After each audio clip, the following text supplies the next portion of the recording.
He claimed to be a war hero, a doctor, and a loving husband. But everything was a lie. James was 63, a respected physician. He rode motorcycles, told stories about Vietnam, and wore his military patches with pride.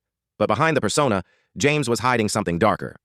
In 2011, James befriended Ferdinand, the head of a local pagan outlaw biker gang. What started as two guys bonding over bikes turned into a full-blown criminal operation.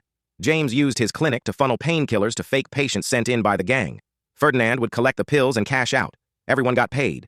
At home, James's wife April started noticing cracks. She was a well-known radio host, bold, sharp, outspoken, and she didn't miss much. Over time, she uncovered everything, the drug ring, the biker gang, and worst of all, James had faked his entire military history. He wasn't a war hero, not even a veteran. April had enough. She wanted a divorce, but James wasn't about to lose his marriage. Reputation and drug empire in one blow, so he made a plan: eliminate the threat. He reached out to Ferdinand and paid $20,000 to have April killed. One morning, a hitman snuck into their New Jersey home through a door James left unlocked.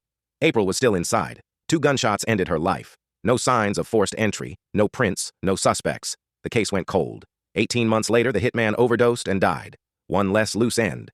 James thought he'd gotten away with murder. Until 5 years later, a new prosecutor reopened April's case. Around the same time, James was being investigated for insurance fraud. That gave police a warrant. When they raided his clinic, James panicked and pulled a gun, threatening to kill himself.